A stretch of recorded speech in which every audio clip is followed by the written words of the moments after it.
그래요. 우리 오랜만에 이렇게 청년부 또 같이 모여서 성경 공부할 수 있게 돼서 너무 반갑고, 특별히 또 한국에서 이렇게 같이 또 조인해서 너무 감사하고, 그래. 뭐 각자 또 개인적으로 또 말씀 묵상하고 또 말씀 듣고 그러면서 또 잘 건강하게 잘 지내라고 믿는데, 우리 한 달에 한 번씩 또 이런 시간을 통해서 우리 청년부 안에 또 어떤 연대감을 더 이렇게 또 돈독히 하고 또 같이 또 나누는 말씀 통해서 또 우리 함께 또 같은 기도 제목 가지고 또 이렇게 또 공동체로 청년부로 서는 은혜가 있기를 바라고요.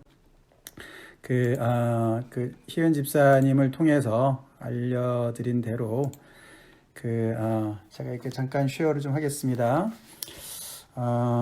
잘 보이나요?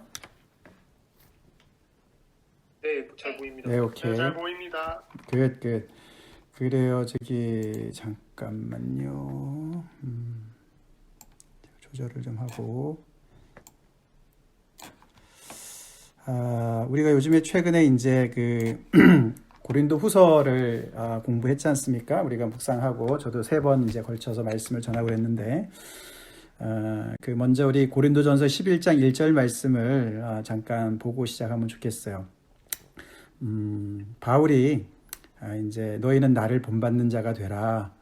그러면서 이제 내가 그리스도를 본받는 것처럼 너희는 나를 본받는 자가 되라. 이렇게 얘기를 합니다. 신앙생활이라는 것은 우리가 하나님을 예배하는 거고, 우리는 예배의 대상을 담게 되어 있습니다. 그래서 정말 우리가 제대로 신앙생활을 한다는 것은 우리가 점점 더 그리스도를 닮아가는 것이죠. 우리가 하나님을 닮아간다, 그리스도를 닮아간다. 이제 그런 것을 우리가 이제 이렇게 묵상해 보게 되는 것이죠. 우리가 성경 공부를 하면서 우리가 하나님에 대한 그런 많은 지식을 또 이렇게 습득도 하지만 또 하나님을 더욱더 알아가는, 하나님에 대해서도 알고 하나님을 직접 또 알고 그러면서 점점 더 하나님을 이렇게 더 닮아가는 그런 은혜가 있기를 간절히 먼저 기도합니다. 그래서 우리가 최근에 이제 바울을 이렇게 봤지만 참 예수님을 많이 닮은 바울의 모습에 많이 감동이 되지 않았습니까? 그렇게 이제 고린도 교회 성도들 때문에 많이 힘든데도 그 와중에도 계속 참 예수님처럼 자신을 낮추고 그들이 더 잘 되기를 계속 바라는 이제 그런 마음이 너무나 이제 그리스도의 성품을 닮은 모습인데, 이제 그런 맥락에서 우리가 이제 이 성경 공부를 이제 하는 거죠. 그래서 오늘 이 성경 공부를 통해서도 물론 이제 이 주제를 가지고 우리가 한 몇 번은 만날 것 같은데요. 이 주제를 통해서 우리가 하나님을 더 알고 하나님의 성품을 더 알고 하나님을 더 우리가 본받는 자가 되는 그런 은혜가 있길 먼저 기도합니다. 그래서 알려드린 대로 월터 브루그먼이라는 분이 쓴 이 하나님 이웃 제국이라는 이 책 혹시 이제 보셨는지 모르겠는데, 책 파는 건 아니고 God Neighbor Empire라고 이제 되어 있습니다. 근데 이게 번역이 되어 있더라고요. 번역이 되어 있어서 여러분들 혹시 관심 있으시면은 이제 보시고, 저도 이제 한 권 구입했어요. 근데 번역이 조금 좀 잘 안 됐더라고요. 그래도 하여튼 좋은 내용입니다. 좋은 내용이고, 우리가 지금 요즘 시절에 굉장히 좀 렐러번한 주제가 되겠다 저는 생각이 많이 들었어요. 요즘에 코로나 사태 때문에 정말 우리가 참 나 챙기기도 바쁘지 않습니까? 그죠? 이런 상황이기 때문에 우리가 이웃에 굉장히 등한히 여길 수가 있는 상황이죠. 근데 이제 사실 이 책은 2015년, 2016년 정도에 이렇게 이제 풀러 신학교 있잖아요. 캘리포니아에 있는 풀러 신학교에 거기에서 이제 그런 심포지움을 한 것 같아요. 거기서 그 학교에서 이제 부탁을 해서 정의, 은혜, 율법이라는 주제로 그 정의와 은혜와 율법 이 세 가지를 어떻게 수렴할 수 있느냐, 어떤 이런 주제를 주고, 이 월터 브루그만이라는 분이 이제 구약학 이제 전문가거든요. 저도 이제 그동안에 창세기라든가 또 신명기라든가 또 이사야서라든가 이런 거 이제 구약 말씀을 전할 때 이분 주석을 많이 봤습니다. 굉장히 제가 개인적으로 좋아하고 또 이분이 많은 책을 썼어요. 혹시 여러분들 또 관심 있으시면 이분 책 중에 좋은 책들 여러 개 있는데 제가 소개해 줄 수도 있고 그런데 근데 이제 우연히 제가 이제 이 책을 이제 접하게 됐는데 우리 지금 교회적으로 볼 때 2년 전에 제가 출애굽기 전했고 창세기 성경부도 했고 우리가 또 신명기도 그동안의 말씀을 전해고 그러기 때문에 이분 얘기를 충분히 우리가 소화하면서 따라갈 수 있겠다 생각이 들었어요. 그리고 굉장히 주제도 굉장히 또 많이 정말 이때 많이 필요한 것 같아서 이렇게 좀 우리가 몇 번에 걸쳐서 이 책을 그렇다고 뭐 제가 책을 뭐 서머라이즈하고 이 책에 막 이렇게 그러진 않을 거고 그냥 이거를 배경으로 해서 제가 거기에서 중요한 것들만 가지고 초점을 맞춰서 이렇게 우리가 잠깐 이제 키포인트만 보면서 좀 이렇게 우리의 생각을 좀 넓히고 지경을 넓히고 늘 제가 이제 청년부 성경부 때 늘 강조하는 바지만 우리 정말 이 생각 있는 그리스도인들이 돼야 돼요. 특별히 청년들은 생각을 할 줄 알아야 되고요. 우리가 이 복음과 우리의 삶과 이 세계와 같이 연결을 해서 정말 생각을 넓게 해야 됩니다. 그래서 이런 주제들이 굉장히 우리의 그런 생각의 지경을 많이 넓힐 줄로 믿습니다. 이게 제목을 가만히 보시면 이제 이게 그렇잖아요. 하나님이 한쪽에 있고 제국이 한쪽에 있습니다. 그 사이에 이웃이 있어요. 사실 우리는 이제 이 이웃에 이제 들어가 있는 것이 하나님의 이웃이죠. 우리가 하나님께서 온 세상을 창조하셨는데 어떻게 보면은 제국은 하나님을 떠나 있는 어떤 그런 대표적인 어떤 군집단이 아닙니까, 그죠? 그래서 그 나름대로 거기에서 정말 하나님처럼 되려고 하는 어떤 그런 노력을 하는 어떤 그런 그룹이라고 볼 수 있는데 그 사이에 이웃이 끼어 있다고요. 그래서 항상 우리가 이제 어느 쪽을 닮을 것이냐의 어떤 그런 기로에 놓여 있는 어떤 그렇게 볼 수가 있는 거예요. 우리가 이 세상의 제국의 이데올로기를 따라 살 수도 있고요. 우리가 하나님의 말씀을 따라 살 수도 있는 어떤 그런 기로에 있는 거고 이 책에서 그런 얘기를 합니다. 제국에는 이웃이라는 건 없다. 그렇게 얘기를 합니다. 사실 제국 우리가 좀 이따 보겠지만 이 제국과 같은 그런 이데올로기 속에서는 이웃이 없습니다. 요즘에 우리가 살아가는 게 얼마나 살벌합니까, 그죠? 특별히 미국 요즘에 너무너무 불안하고 정말 그 이웃조차도 이제 정말 옛말이 된 것 같이 말이죠. 너무나 살벌하죠. 그러는 것처럼 이제 제국은 항상 이렇게 힘이 지배하는 어떤 획일적인 그런 세계이기 때문에 이웃이라는 단어가 별로 없죠. 그냥 서로가 이용하고 어떤 그런 이익의 관계들이 굉장히 많이 먹이사슬처럼 있는 데가 제국이죠. 자, 그러나 이제 그 이웃을 가능케 한 크리에이트한 것은 이제 하나님이신 거잖아요. 이제 그래서 그런 어떤 전체적인 그 구도 속에서 이제 이 책이 이렇게 펼쳐지는 거예요. 자, 근데 이제 이거 이렇게 보면 안 되는데 죄송합니다. 오케이. 자, 그래서 이제 아까도 말씀을 드렸지만 이 정의와 은혜와 율법 이 세 가지를 어떻게 하면 이렇게 통합을 할 수 있는 건가? 이제 구약의 그 정통한 이 사람을 통해서 이분이 굉장히 이제 학자에다가 목회자에다가 어떤 선지자적인 그런 분이기 때문에 의뢰를 한 겁니다. 근데 이제 사실 우리가 이 세 가지 덕목을 가만히 보면은 서로가 좀 이렇게 상충되는 것 같습니다. 그죠? 결국은 이제 우리가 오늘 공부하고 다음에 이제 한 세 번에 걸쳐서 이 하나하나를 우리가 뜯어볼 건데요. 자세하게. 우리가 흔히 아는 이제 정의나 또는 율법, 그것은 은혜와 굉장히 이렇게 대척점에 있는 것 같이 느껴지지 않습니까? 그죠? 근데 이제 우리가 이 책을 공부하면 할수록 이제 그게 아니구나를 알게 되는 거예요. 이 모든 것들이 이 하나하나가 다 이제 하나님의 성품으로부터 나와서 이웃을 강건케 만드는 그런 귀한 덕목이라는 것을 우리가 이제 알게 될 거라는 건데, 이건 이제 이런 공부를 이제 우리가 하기 전에 특별히 성경에서는 뭐라 그러느냐 우리가 이제 공부를 하다 보면은 먼저 이제 그 어떤 컨텍스트가 중요합니다. 이제 이 성경의 말씀이 어떤 컨텍스트 속에서 그게 이제 드러나는가가 이제 중요한데, 아까도 말씀드렸지만 그 컨텍스트가 이제 제국의 컨텍스트인 거예요. 제국, 세상의 제국. 그래서 이제 우리가 예를 들어서 출애굽기 같은 경우도 보면은 애굽의 제국이었잖아요, 그죠? 애굽의 제국이 있었고, 그 다음에 이제 그 옆에는 당연히 바벨론, 아시리아, 바벨론 제국도 있었지 않습니까? 그리고 그 다음에는 어느 제국이 나타났어요? 페르시아, 그죠? 페르시아 제국이 오고, 그 다음에는 이제 알렉산더 대제가 오고, 그 다음에 로마 제국이 오고, 이렇게 하면서 그 이제 계속해서 이제 제국의 어떤 그런 연속의 사건 속에서 이 성경의 기록이 쭉 되어 있거든요. 근데 이제 그 제국의 어떤 특징을 이 책에서 이 월터 브루그만이 여기 이제 정의, 은혜, 율법과 이렇게 대칭해서 세 가지로 요약을 했는데 그게 굉장히 흥미로웠어요. 그게 뭐냐면은 이 제국의 특징은 착취다, 부의 착취다. 그러니까 이제 힘 있는 자가 강한 자가 약한 자의 모든 것을 착취하는 거예요. 부를 착취하고 노동력을 착취하고 모든 것을 착취하는 거예요. 그래서 정말 그 부익부 빈익빈의 어떤 그런 것을 만들어가는 거죠.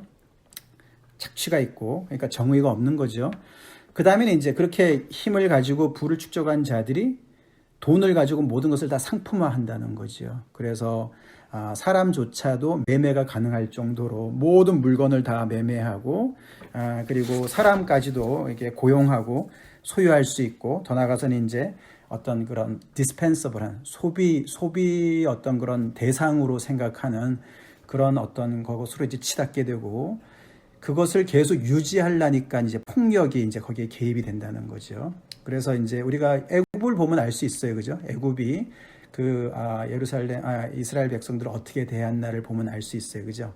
처음에는 그들에게 귀빈으로 갔었는데 자기들의 어떤 그런 것을 위협하니까, 밥그릇을 위협하니까 결국에는 그들의 노동력을 착취합니다, 그렇죠? 노동력을 착취하고 그러면서 계속 그 안에서 어떤 하이라키칼 구조를 유지하면서 이제 그래서 그 노동력을 상품화하고 결국에는 사람들까지 상품화해서 이제 남자아이는 다 죽이고 막 이러지 않습니까? 그러면서 거기에 폭력이 같이 들어가는 것이죠. 그래서 이런 이제 어떤 나름 잡아놓은 그 질서를 유지하기 위해서 계속 이제 폭력도 행사하지만 또 한편으로는 굉장히 이제 그런 어떤 정신적인 그런 세뇌도 하는 거예요. 그게 뭐냐면 이제 종교입니다, 종교. 여기서 이제 이방 신들이 들어가는데 이방 신들은 항상 이 가진 자의 편에 있는 거예요. 이게 이제 애굽의 신들도 봐도 그렇습니다. 그래서 바로가 항상 그 신의 아들로 있지 않습니까? 꼭대기에, 그죠? 먹이 사슬의 맨 꼭대기에 있는 거죠. 그래서 이 모든 지금 이렇게 가지고 있는 구조를 다 어떻게 해요? 그거를 인정해주고 보장해주고 그것을 공인화시키는 역할을 하는 거예요. 신이 나를 시켜서 이렇게 한다, 이렇게 되는 거죠. 그러다 보니까 이제 그 밑에서 이제 먹이 사슬의 밑에 있는 사람들은, 폭력을 당하는 사람들은 이제 갈 데가 없는 거죠. 신조차도 바로 편이니까, 그죠? 그래서 그들이 이제 체념하면서 그 아래에서 그냥 살게 되는, 그것이 이제 제국의 어떤 그런 그 모습을 조금은 이제 뭐 커리컬처 같이 간단하게 묘사한 것이지만 결국은 그런 특징을 가지고 있다는 것이죠.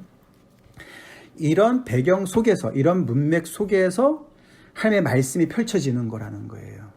이제 그걸 잘 알아야 되는 거죠. 그걸 잘 알아야 돼요. 그래서 우리가 특별히 이제 출애굽기에서 이 출애굽기에 나타난 하나님의 모습을 보면은 여기 세 가지랑 또 이렇게 대칭이 되는 그런 하나님을 보게 되는 거죠. 우리가 특별히 출애굽기 우리가 여기까지 우리가 다 공부했었는데, 말씀을 그때 우리 묵상을 했었는데, 앞에 1장부터 15장까지 하나님께서는 그 애굽의 그 종살이하는 백성들을 찾아가셔서 그들을 해방시키시는 거예요.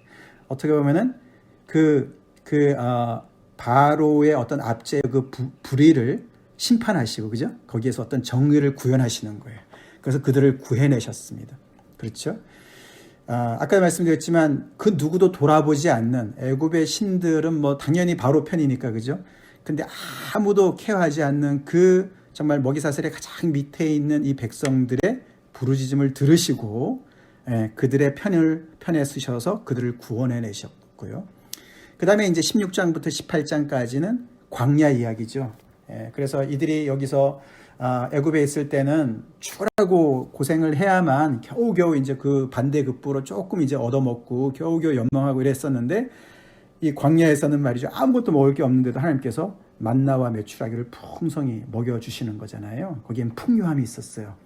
은혜가 있었다고요. 그래서 거기 또 많이 거둔 자도 남음이 없고 적게 거둔 자도 모자람이 없는, 그렇게 해서 정말 모두가 함께 그 만나, 우리 그 픽업할 때 제가 몇 번 말씀을 전한 적이 있고 야외 예배 때 가서도 전한 적도 있고 그랬는데, 그죠? 서로가 싸울 필요가 없는 거예요, 그죠? 만나가 뭐 풍성하니까, 그죠? 그래서 만나를 그 줍는 데 있어서 어린아이나 정말 어른이나 다 똑같이 정말 하나가 되는 그런 정말 하나님 앞에서 어떤 평등을 볼 수 있는 그 안에 풍요함이 있었습니다. 그래서 광야에서 물도 주시고 또 만나도 주시고 메추라기도 주시고 그렇게 해서 풍요하게 채우시는 하나님. 그래서 한 사람 한 사람이 얼마나 귀한가, 상품이 아닌가, 상품화할 수 없는 그런 정말 하나님의 그런 정말 이미지를 따라서 하나님의 형상을 따라서 지음받은 귀한 인격적인 존재인가를 알려주시는 거죠. 그 다음에 이제 19장부터 24장에 이제 신의 산에 당도해서 그들과 언약을 체결하십니다. 그렇죠?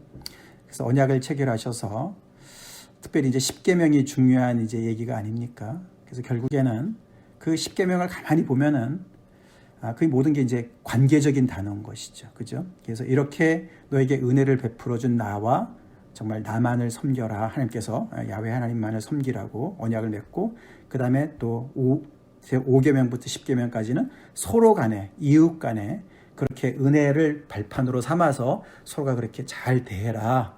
그렇죠? 그렇게 해서 이제 드디어 이웃이 탄생한 거예요. 그래서 그 언약을 주시는 거죠. 이렇게 해서 아까도 보면 이제 그래서 풍요는 은혜랑 연결되어지고 언약은 율법과 연결이 되어진다고 볼 수가 있죠. 사실은 율법을 제가 전에 신명기 말씀을 전할 때도 그랬지만 우리가 이렇게 특별히 이제 바울 서신에서 우리가 너무나 지나치게 은혜와 대척점에 있는 율법으로만 그것은 이제 그들이 행위 구원을 얘기하기 때문에 그런 것이죠. 지켜야만 행위로 해야만 이제 하나님 앞에 의롭다고 얘기한 것을 잘못 곡해를 한 것이죠. 이제 그것을 공격하는 것이 율법 자체를 공격하는 것이 절대로 아닙니다. 율법은 하나님께서 이렇게 은혜를 먼저 베푸신 다음에 그 은혜에 걸맞게 살도록 하나님께서 그들을 그 안전한 틀 속에 집어넣은 것이 그게 언약이잖아요, 그죠? 자, 그렇게 해서 이제 이런 이제 세 가지 그런 그 모티브가 생기는 건데 이게 바로 하나님께서 이 세상의 모든 제국을 향한 하나님의 어떤 카운터 펀치가 되는 거예요. 이게 복음인 거예요. 복음. 이게 복음이라고. 그래서 아까도 말씀을 드렸지만 이 하나님의 이런 이 어떻게 보면 이제 이게 내러티브 아닙니까? 이 이야기잖아요. 그냥 이게 이론이 아니고 그죠? 무슨 경제 이론이나 무슨 뭐 정치 이론이 아닌 거잖아요. 그죠? 이것은 역사 속에서 하나님께서 개입하셔서 구체적인 인간의 삶 속에서 나타낸 어떤 하나님의 구속사적인 일이잖아요. 이야기잖아요. 그죠? 그래서 이렇게 완전히 이 세상에 착취와 상품화와 폭력으로 난무한 그런 정말 꽉 틀이 잡혀 있는 그런 속에 하나님께서 이런 이 어떤 너무나 다른 카운터 펀치를 시작을 하신 거예요. 그 중심에 하나님이 계시고 거기에 이스라엘 백성들이 있었던 것이죠. 그래서 그들에게 세상과 너무너무 다른 그런 원리를 따라서 은혜에 기초해서 하나님에게도 충실하고 이웃에게도 충실한 그런 삶을 살도록 하나님께서 초대하신 거예요. 너무 기가 막힌 일이에요, 사실. 이게 그래서 그런 컨텍스트상으로 가만히 따지고 보면요. 진짜 이 성경은 이제 어마어마한 하나님의 어떤 그런 정말 어떤 비전을 보여주는 거예요. 그래서 하나님의 성품과 하나님의 일하심이 여기 특별히 이 패러다임 속에서, 출애굽기 패러다임 속에서 확 이제 드러나죠. 그래서 이제 구약학 전문가로서 이제 여기를 패러다임으로 삼아서 이제 이 정의와 은혜와 율법 이야기를 이제 풀어나가는 거죠. 자, 그런데 여러분 이제 오늘 이제 우리가 본문 호세아서 2장으로 이제 제가 이렇게 읽어보세요 이렇게 얘기했는데 그리고 출애굽기 34장이랑 근데 이제 그 호세아서 2장 어떤 내용이었습니까? 읽어보신 분들 우리 준영 형제 네. 대표로 한번 써머리 좀 해볼까? 어떤 내용이에요? 저기 호세아서 2장이? 호세아서 2장이 대충 두 가지 내용이었던 걸로 기억을 합니다. 너무 갑자기 질문해가지고. 네, 그러니까 진짜 간단하게 두 마디를 요약을 하자면 일단 너희 중에 죄악을 제거를 하고 그리고 내가 너를 백성으로 삼을 것이다. 그렇게 네. 두 가지 말씀을 하시는 것 같습니다. 맞습니다. 그러니까 이제 호세아서 다 아시잖아요, 그죠? 호세아 선지자가 사실은 그 선지서 중에 굉장히 빨리 있는 먼저 시기에 있었어요. 그러니까 이거는 북이스라엘이 몇 년도에 멸망하죠? 아시리아한테 BC 722년경에 멸망해요. BC 722년. 그러니까 이때는 그러니까 BC 한 750년경 정도 됩니다. 그러니까 BC 8세기경인 거예요. 8세기경 중엽인데 그때 이제 호세아가 이 북이스라엘이 그 당시에 이제 망하기 한 10년 안에 왕이 6번인가 바뀌어요. 이 나라가 그렇게 아주 터모일 속에 있는 상황이었는데 아주 그 뭐 바알 숭배 어마어마하게 하고 말이죠. 그리고 이 물질적으로도 굉장히 부유한데 그 안에 굉장한 그런 그 부익부 빈익 때문에 그런 어떤 차이가 굉장히 많이 있었습니다. 그래서 아주 불의가 아주 성행하고 말이죠. 이런 상황이었었어요. 근데 그런 백성들한테 이제 하나님의 말씀을 전파하는데 하나님께서 호세아를 통해서 사실은 그의 어떤 가정사를 통해서 하나님의 말씀을 전하잖아요. 그죠? 그래서 음란한 사람과 결혼해라. 그래가지고 그죠? 고멜과 결혼을 해서 그 사람이 자기를 버리고 도망갔는데 또 다시 가가지고 데리고 와서 다시 이제 아내로 삼고 이런 얘기지 않습니까?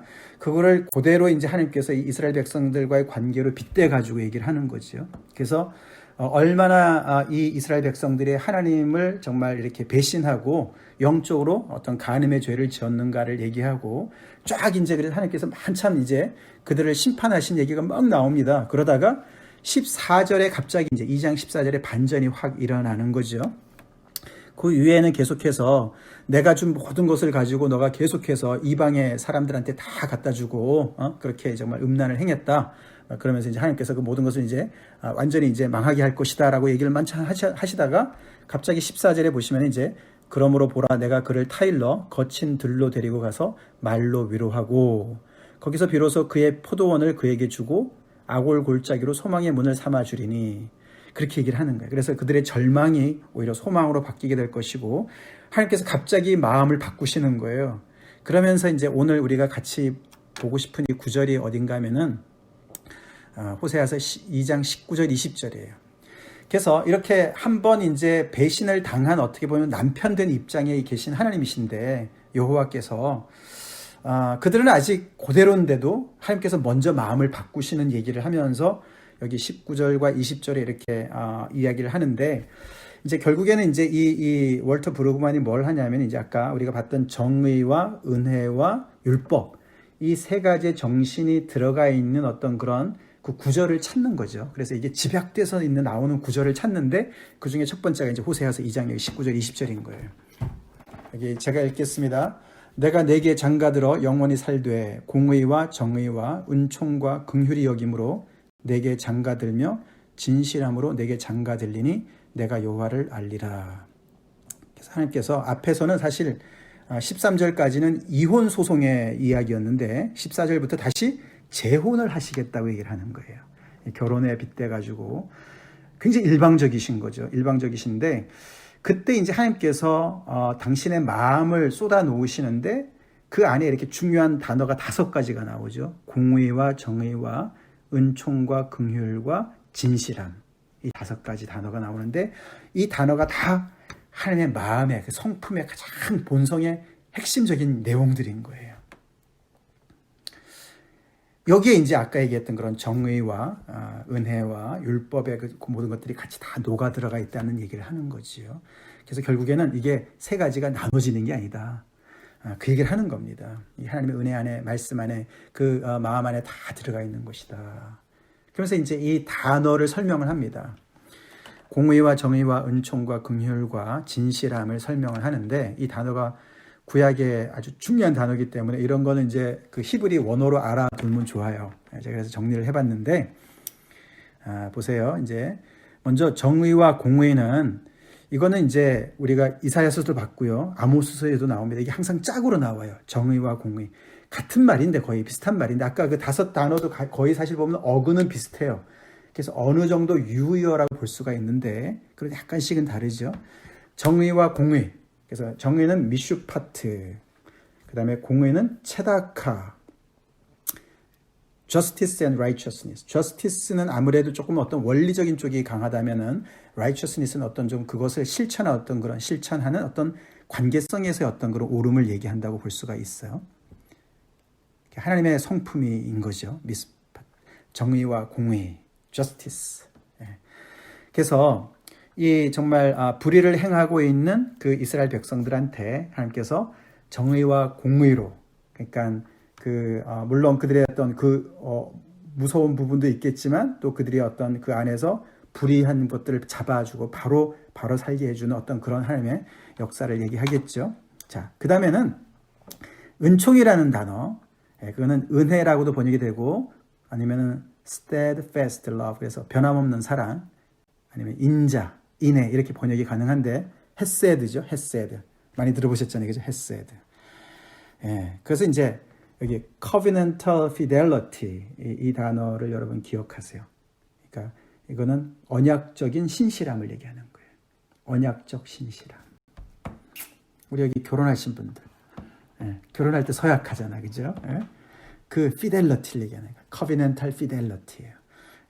뭐 정말 괴로우나 즐거우나, 정말 뭐 아프거나 건강하거나, 정말 예쁘고 아리따고 젊거나 아니면 나이가 들어서 머리가 팥뿌리가 되거나 항상 covenantal fidelity로 언약적인 신실함으로 서로를 대하겠습니다 하는 언약을 하는 거잖아요.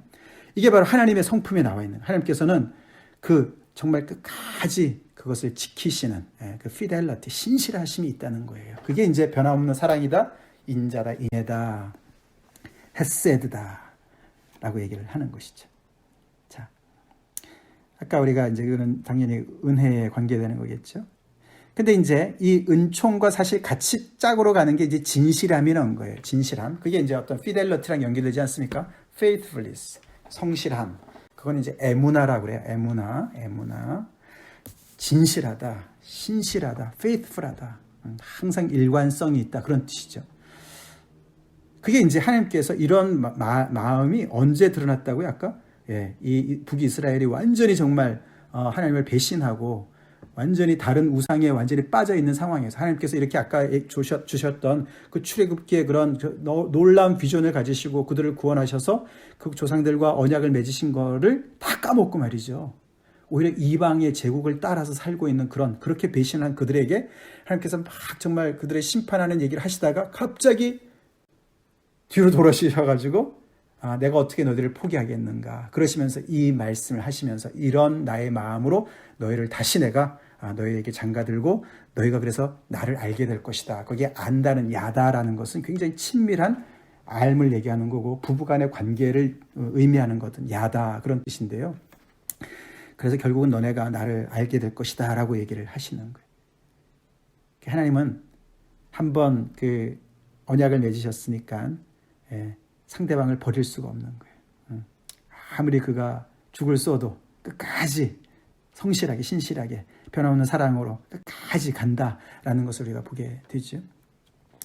그 다음에 이제 하나가 이제 나오는 게 긍휼이죠. 긍휼. 아까 이제 5 단어 중에 긍휼. 이건 이제 라함. mercy. 이거는 이제 자비라고도 번역이 되고 동정이라고도 번역이 되는데 긍휼이라는 단어가 좋죠. 라함 그러니까 누구 이름이 생각나지 않아요? 우리 그 꼬마들 중에 이름이 비슷한 애가 있었는데 기억 안 나? 지금 저기 LA 쪽에 내려가서 신학교 공부하는 김일국 간사의 딸 이름이 뭐였지? 라움. 그 라움이 여기서 나왔어. 긍휼이라는 단어예요. mercy.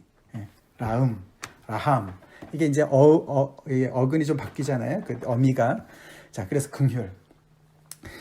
긍휼이라는 것은 사실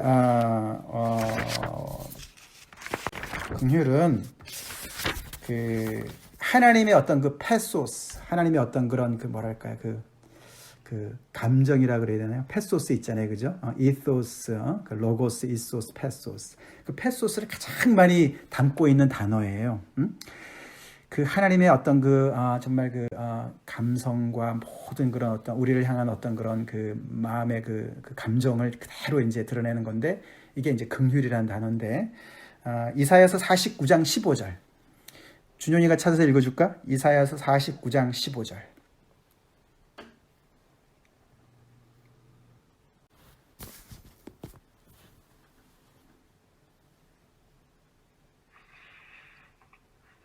여인이 어머니 어찌 그 젖 먹는 자식을 잊겠으며 자기 태에서 난 아들을 긍휼히 여기지 않겠느냐. 그들은 혹시 잊을지라도 나는 너를 잊지 아니할 것이라. 아멘. 그래서 이게 보면은 이게 긍휼이라는 단어가 엄마 태랑 연결되어졌죠, 그죠? 예. 엄마의 태. 예. 그래서 이 긍휼이라는 단어가 완전히 그 정말 이 속에서 끓어오르는 그 엄마들의 모성애를 연결시키는 거죠. 모성애예요. 그러니까 하나님이 그런 그 mercy를 가지고 이들을 보시는 거예요. 그렇게 사랑하시는 거죠.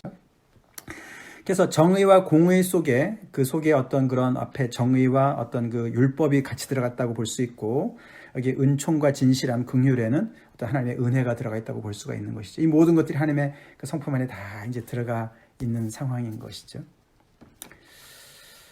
우리 하나님이 이런 분이세요? 아멘. 네. 우리가 이런 하나님 사랑을 받고 있어요. 믿습니까? 네, 그게 중요한 거예요. 하나님은 우리를 변치 않는 사랑으로 대해주세요.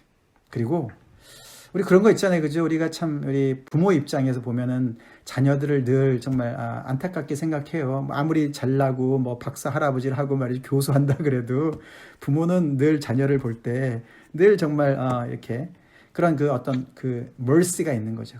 긍휼의 마음이 늘 있어요. 긍휼의 마음이 늘 있어요.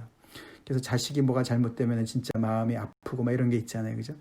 우리를 보실 때 늘 그런 mercy, 어떤 그런 긍휼의 눈으로 우리를 보시는 거예요. Mercy so me.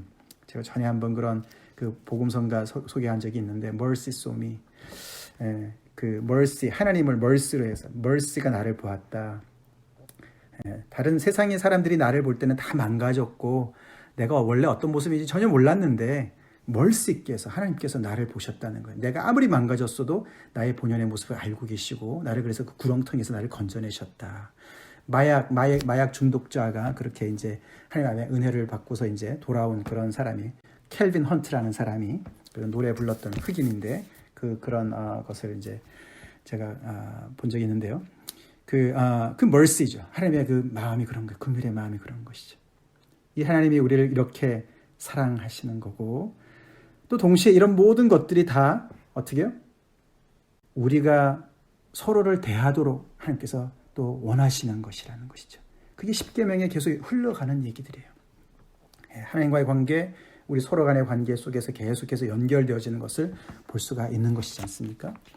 자, 그리고 이제 또 한 군데를 보는데 이 말씀을 이제 이것이 이제 출애굽기로 넘어가죠. 이제 원래 사실 훨씬 더 앞에 이제 벌어진 일이지만 아까 여기 그러니까 BC 8세기 중반에 있었던 이야기가 그것도 반전이었지 않습니까? 근데 똑같은 반전이 출애굽기 34장에 사실 먼저 나왔어요.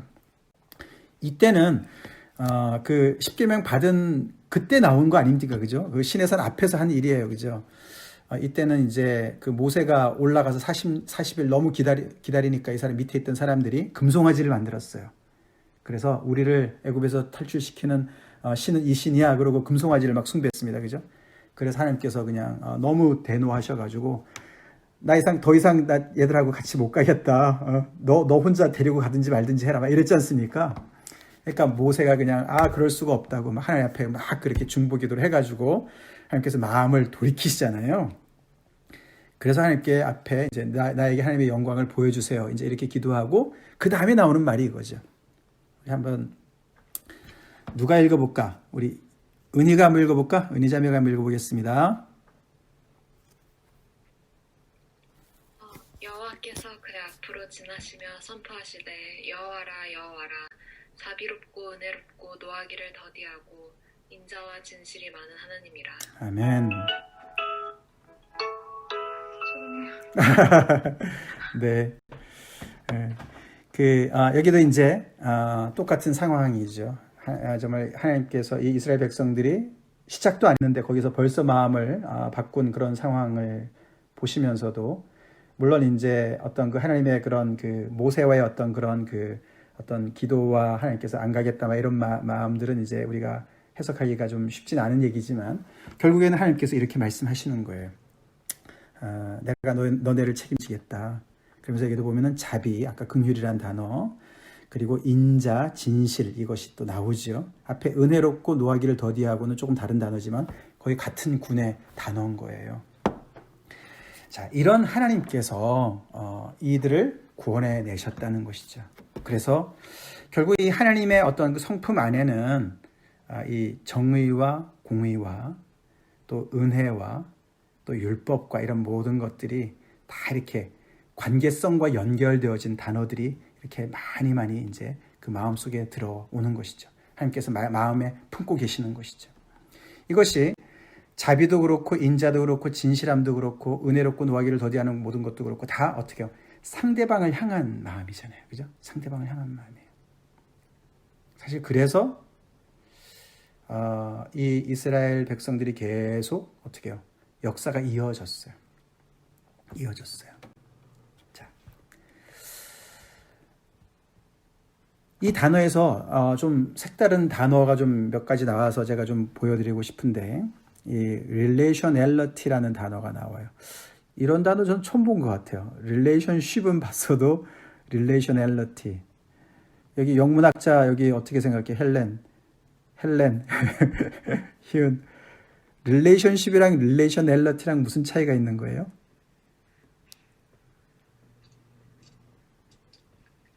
글쎄요. 그죠? 예. 네.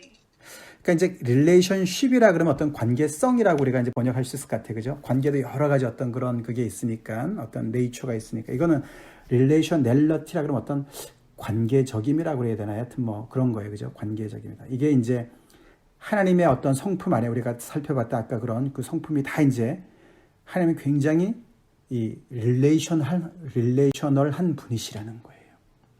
예, 관계적인 분이시라는 거예요. 근데 그 관계적이 어떤 관계적이냐면은 이 neighborly fidelity다 이렇게 이 사람이 얘기해요. 그러니까 이웃을 향한 신실함이죠, 그죠? 이웃을 향한 신실함이에요. 이게 이제 하나님의 성품의 굉장히 핵심적인 거라는 거예요.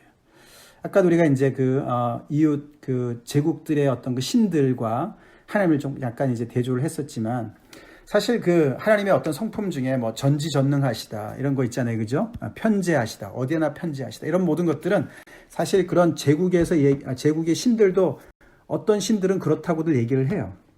그래서 거기에서는 별 차이를 못 느낄 수도 있을지 모르지만 극명하게 차이 나는 것이 바로 여기예요, 여기. 하나님이 그 우상들과 아주 대조적으로 완전히 정말 하늘과 땅 차이가 나는 부분이 바로 이거예요. 하나님은 이 야훼 하나님은 이 이웃을 향한 신실하심을 가지고 계신 분이라는 거예요. 그래서 이 하나님을 닮은 백성이 된다는 것은 똑같이 이웃을 향한 신실함으로 그 삶을 살아나가야 되는 그런 것을 얘기해 준다는 것이죠. 그래서 우리가 기억해야 됩니다. 또 하나는 이런 단어를 써요. othering, selfing. 이제 뭐 이거는 만든 단어 같은데 otherling이라는 단어가 있는지 모르겠어요. 이거는 이제 굳이 번역한다면은 여기서는 이제 타자 세우기라고 했더라고요. otherling. 그러니까 다른 사람에게 지대한 관심을 가지고 그 사람을 사랑하고 그 사람의 복지를 위하고 그 사람을 세우는 그걸 otherling이라고 그래요. selfing은 우리가 익숙하잖아요. 그죠? 나를 세우는 것이죠. 나의 배만 채우는 것이죠. 항상 나, 미. 이제 이건데 그것에 반대되는 것이죠. 그러니까 결국은 하나님의 성품의 특징이 otherling이라는 것이죠. neighborly fidelity라는 것이죠. 그래서 하나님께서 그런 성품으로 천지를 창조하신 것이고 피조물을 창조하신 것이고 그들을 축복하신 것이고 그들에게 계속해서 정말 하나님의 복을 계속 주시기를 원하시는 그래서 이제 우리가 이 아브라함의 어떤 그런 구속사도 보지면서도 결국 그들을 통해서 온 인류를 다시 하나님께로 인도하시고 축복하기를 원하시는 그런 아덜링의 계속 연장선으로 우리가 볼 수가 있는 거지 않습니까? 네, 하나님이 이런 분이시다는 거예요. 그 다음에 하나가 이런 표현이 나와서 좀 이건 좀 이렇게 우리가 오랫동안 기억할 수 있는 표현이라 제가 또 써봤습니다. Fidelity is all about second effort다. 이렇게 표현을 했습니다. 이게 second effort라는 단어는 그 미국에 이제 한때 굉장히 유명했던 전설적인 농구가 아니라 풋볼 선수였자 코치였던 뭐 유니버시티 오브 오클라호마 아마 거기서 굉장히 아주 전설적인 분이었나 봐요. 그분이 이제 만든 얘기랍니다. 이게 second effort라는 말. 저는 이제 풋볼 그 룰은 잘은 모르는데 그 halfback 사람들이 이제 공을 패스를 받고서 뛰어가는 사람들인 것 같은데 이 사람들이 막 뛰어가다 이제 이렇게 스크럼에 걸리잖아요, 그죠? 블락이 됐어. 그러면 어디도 갈 데가 없어. 그럼 그냥 거기서 콱 꼬꾸라져야 되는데 거기서 다시 한번 몸을 뒤틀어 가지고 몇 야드를 더 가는 거예요. 그걸 이제 second effort라고 얘기를 한다는 거지. 예. 그러니까 피델러티를 그렇게 정의를 해.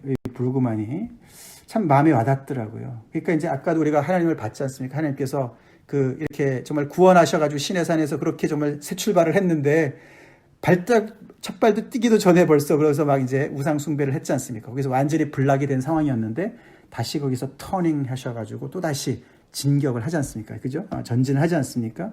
그리고 또 호세아서에서도 마찬가지로 그 이스라엘 백성들한테 다시금 세컨드 찬스를 주는 세컨드 에포트를 하지 않습니까? 그것이 이제 피델러티다. 참 요즘에 우리가 보기 참 어려운 덕목인 것 같아요. 그죠? 요즘에 참 뭐 이혼도 많고 말이죠. 그런 그 피델러티 뭐 이런 거, faithfulness 그 구닥다리 아니냐 이렇게 생각들 많이 해요. 부부 간의 관계도 그렇게 많이 취하게 생각하는데 성도들 간의 관계, 이웃과의 관계, 아이고 헌신짝처럼 버린 지 오래됐죠. 근데 우리가 명심해야 돼요. 우리 하나님을 아는 사람들이라면, 하나님을 사랑하는 사람들이라면, 하나님을 닮고 싶어하는 사람들이라면 하나님의 이런 성품을 닮아야 됩니다. 아멘이십니까? 그거예요. 그래서 이 중요한 질문을 합니다. 이 월트 브루그만이 이런 질문을 해요. 아까도 얘기했지만 이거는 신학교에서 하는 거예요. 지금 신학교에서 그런 주제를 가지고 사실 요즘에 얼마나 정의와 은혜와 율법 이것들이 굉장히 이렇게 양극화되지 않습니까? 그죠? 그래서 은혜만을 계속 강조하고 아니면은 율법만을 강조하고 막 이러는 건데 결국은 그들의 향한 것이죠. 향한 것인데 교회조차도 말이죠. 교회조차도 정말 이런 어떤 하나님의 어떤 피델러티를 담기보다는 굉장히 이제 어떤 그런 사회와 이렇게 단절되고 이웃과 단절되고 어떤 자기만의 어떤 자기네만의 어떤 그런 교회 울타리 속에만의 어떤 이런 것들을 계속 추구하는 것이죠. 그것이 이제 인종의 벽에 막히기도 하고 또는 언어 장벽에도 막히기도 하고 어떤 성의 차별에 막히기도 하고 많은 그런 차별에 막히지 않습니까? 근데 이제 결국은 이렇게 얘기하는 거죠. 어느 내러티브를 따를 것이냐 이거죠. 제국의 내러티브를 따를 것이냐. 이분은 계속해서 이 미국을 제국으로 간주합니다. 미국이 말이죠. 얼마나 소비 문화가 발달되어 있습니까? 그리고 얼마나 군사력이 대단합니까? 그죠? 그래서 세상을 호령합니까? 결코 하나님의 백성을 닮은 나라는 아니에요. 크리스천의 어떤 그런 크리스천리티의 어떤 뿌리는 있고 많은 은혜를 하나님으로부터 받은 땅이긴 하지만 어떤 그런 정책적인 면에서는 굉장히 갑질을 하는 나라지요. 근데 어느 내러티브를 따를 것이냐 이거예요.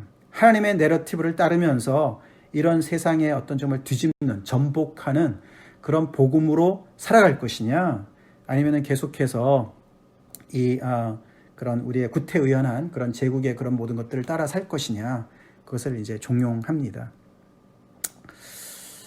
생각을 해봐야 되겠죠. 자, 그럼 이 정도로 우리가 오늘은 어떻게 보면 이제 어떤 그 뼈대를 얘기하는 것이고 어떤 토대를 얘기하는 것이고 앞으로 이제 우리가 더 얘기하면서 더 풀어나갈 이제 기회가 있겠죠. 자, 그래서 마지막으로 좀 이 말씀을 좀 보겠습니다. 솔지가 어디 갔다 온 거야? 이거 한번 읽어줄래? 솔지 갈라디아서 5장 14절 읽어주세요. 온 율법은 내 이웃 사랑하기를 내 자신같이 하라 하신 한 말씀에서 이루어졌나니. 아멘. 여기도 보면은 율법과 이웃 사랑을 하나로 묶습니다. 그죠? 여기 온 율법이라는 것은 뭐 거기에 정말 800개도 넘는 그런 율법이 있지만 그 중에도 10계명을 얘기하는 것일 거고 그것은 결국은 사랑으로 다 이루어진다. 모든 계명 율법이 사랑으로 다 이웃 사랑으로 다 정말 이루어진다. 그 이야기를 합니다. 결국 그래서 구약의 그 사랑이 결국은 이제 이 하나님의 정말 이 교회 공동체에 고스란히 이렇게 내려오는 것이죠.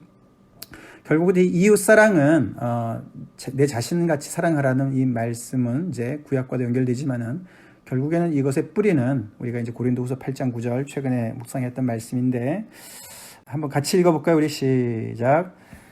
우리 주 예수 우리 주 예수 그리스도의 은혜를 너희가 알거니와 부요하신 이로써 너희를 위하여 가난하게 되심은 가난하게 되심은 그의 가난함으로 말미암아 너희를 부요하게 하려 하심이라. 아멘. 이 그리스도의 이 낮아지심을 우리가 아덜링으로 볼 수가 있는 것이죠. 네. 그렇죠. 이웃을 향한 신실함으로 볼 수가 있는 것이죠. 그렇죠. 그리스도와 우리는 원수였습니다. 그렇죠. 그런데 그리스도께서 우리 대신 죄가 되셨다. 고린도후서에 나오죠. 5장에. 그러니까 그 어떤 그 이웃을 향한 어떤 그 신실한 사랑이 얼마나 정말 깊고 넓은가를 우리가 보는 거지 않습니까? 그죠? 참 그런 어떤 그 아덜링, 어떤 그런 그 neighborly fidelity가 없으면은 우리는 다 고립된 섬과 같은 존재가 될 것이고 결국은 망할 것이에요. 망할 것이에요. 코로나 때문에 우리가 요즘에 그 조금 있던 관계성도 더 많이 이제 빈약해지는 이런 시기가 될 수도 있는 상황 아닙니까? 그죠? 훨씬 더 이렇게 많이 아이솔레 되는 그런 상황인데 이럴 때 우리가 다시 한번 이런 주제를 우리가 한번 묵상해 봐야 됩니다. 미국도 이제 대선을 앞두고 있으면서 이 나라가 어떻게 정말 랜딩이 될지 참 정말 기도가 많이 저절로 나오는 상황이죠. 너무나 지금 인종의 갈등도 너무 심하고 말이죠. 근데 결국은 이제 소망은 그리스도의 사랑에 있는 것이죠. 하나님에게 있는 것이죠. 하나님의 이 오래전부터 이 정말 이런 신실함으로 언약적인 신실함으로 그 정말 은혜로 그 은혜라는 건 그렇잖아요. 자격이 없는데 베푸는 거잖아요. 그죠? 그렇죠? 우리가 다 그래서 소망을 갖게 된 사람들인데 결국은 그리스도의 사랑, 이 사랑, 이게 아덜링이죠. 이거를 그대로 닮은 게 아까 바울이었어요. 물론 이제 뭐 그리스도에 비해서는 부족하지만서도 그런데 바울의 그 고린도후서를 우리가 쭉 저도 이제 새벽 예배마다 이렇게 전했지만서도 정말 바울은 많이 그리스도를 닮았어요. 그래서 자기가 오해를 받고 자기가 정말 이렇게 대접을 못 받는다 하더라도 그거는 중요하지 않다.